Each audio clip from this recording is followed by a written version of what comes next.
Hey guys, just Jen jumping in from editing this video to let you guys know I actually filmed the content of this video a long time ago and I was quite sick at the time, so please excuse my husky voice and I hope you enjoy this video. What's up you guys, welcome back to my channel. My name is Jenny and I am that props girl, and if you can't tell already, I have lost my voice. I don't have much volume today, but I really wanted to film for you guys, so sorry if it sounds like I'm whispering. This is about as much as I can give. But following up from a video I dropped on a review of the set for The Mousetrap, I wanted to actually talk about another show that I recently saw as well, because as I said in the Mousetrap video, this is something that I'm trialing to see if it's a direction that I want to take my channel, and so I'm trying to gauge your guys' interest, so please let me know in the comments what you think about this sort of content.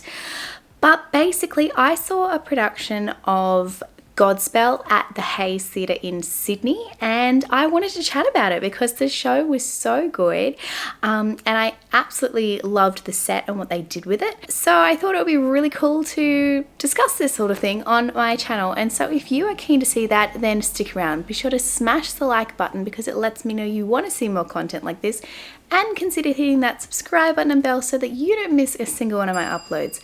With all of that said and done, let's jump straight into this video.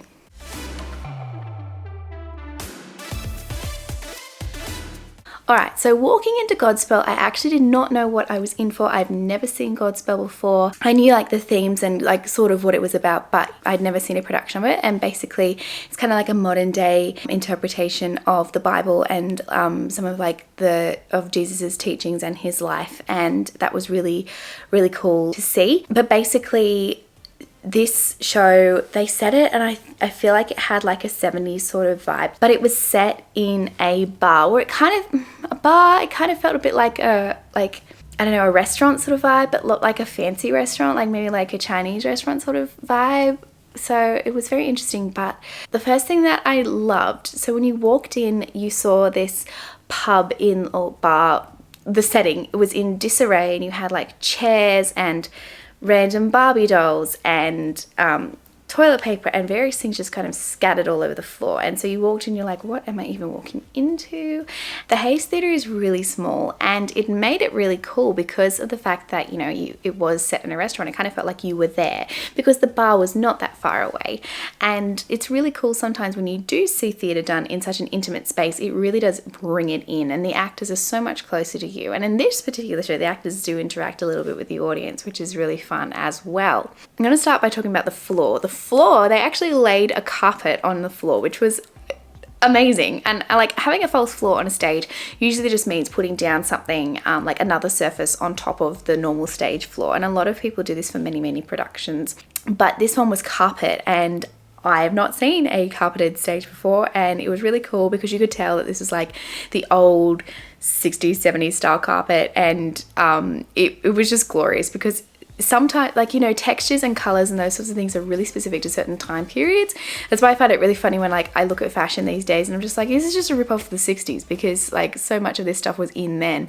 But I guess that's what makes it really interesting, that people who have an understanding of like textures and colors and fashion for certain eras can pick what era they're working in. And as I said in my Mousetrap video, because that show was set back in a certain period, the set and the costumes really needed to reflect that. And this one, because they chose to set it in this like retro, I'm gonna say 70s sort of era, the textures and the colors of the set and the costumes really did reflect that, so it was particularly well done. I really loved the detail that they went into with this set as well. So off to one of the sides you had a jukebox which lit up and it played music, which was really fun, and it looks like a real jukebox to me. I assume that it was. I'm not 100% sure, but it worked, and that was really awesome. And of course, like, you know, that's also very poignant and relevant to the time period that they were trying to reflect. And then up on a raised platform on the other side, you had a piano, and the piano worked,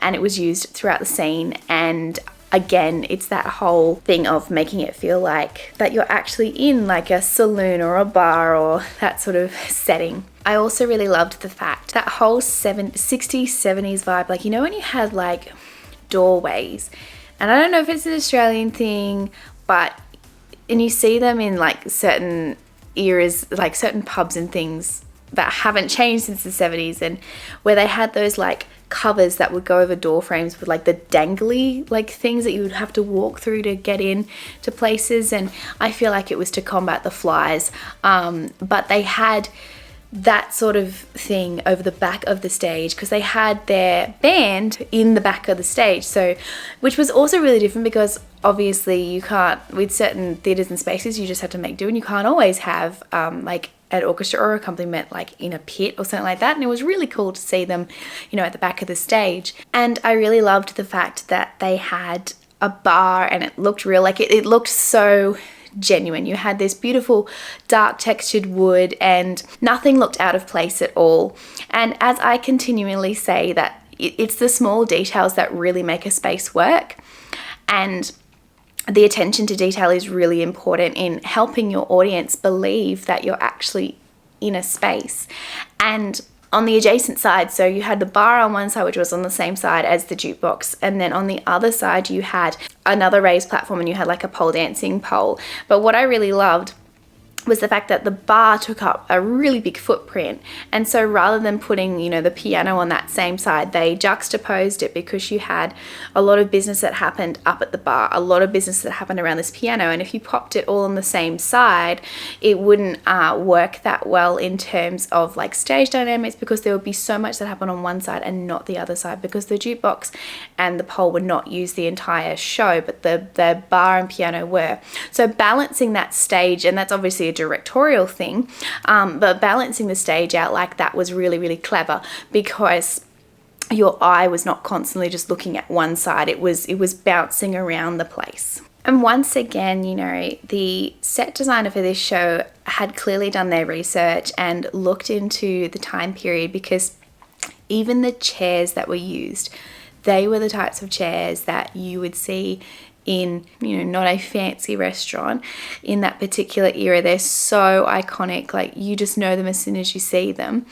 And by seeing them, I automatically was like, we're not in this era, because they don't have those chairs that often anymore. And so I think on the whole, design wise for this show, it was really, really clever. Obviously, you know, I haven't seen another production of Godspell, so I can't compare it to anything, but I really enjoyed the fact that everything that was done in the same space. It was scaled back. The props and all that sort of thing, it was just kind of what they had laying around, you know.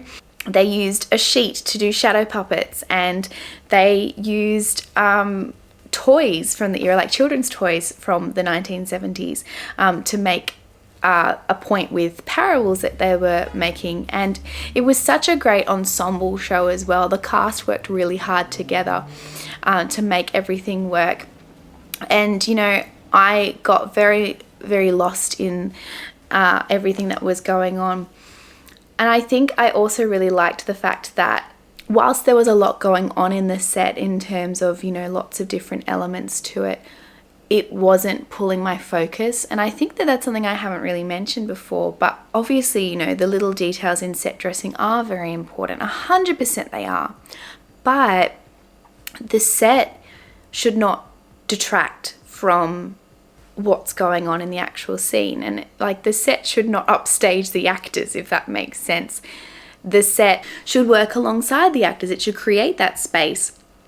It shouldn't be that the audience are focused on the set and not the actors and what's going on in the scene. So on the whole, it was so well balanced. It was really well designed. I absolutely, like, as I said, I've never seen a show designed like that before. It was really, really cool. And congratulations to Hayes Theatre on a brilliant production. And I'm excited to see more shows there at the Hayes, because it's such a great theatre, and I absolutely love how they decked out the foyer. And, you know, it's like it was reminiscent of, you know, a 1920s sort of retro fit for such a little space, but they really make it work. So well done, Hayes. I realised that I completely forgot to mention the fact that Jesus was played by a female. It was so cool, and honestly, like, at first I was a bit like, but I loved it. I think this was a controversial topic, but but honestly, she did so well. Hats off to the incredible actor who portrayed Jesus. It was just so incredible. And if you saw my last video on the trends for 2023, this is a great example of gender diversity, and also just changing the way we view characters and seeing if they can be played by either opposite genders or non-binary, or whether gender really matters at all. It's such an interesting topic within particularly the theatre community at the moment, and I'm excited to see where it takes us in 2023. And that's a wrap on this video. I hope you enjoyed it. Let me know what you think in the comments. As I said, I'm really interested in hearing your guys' thoughts on this kind of content and what you think about it. Hit the like button if you did enjoy it, and consider hitting that subscribe button and bell so that you don't miss a single one of my uploads. And I will see you guys next time. Bye.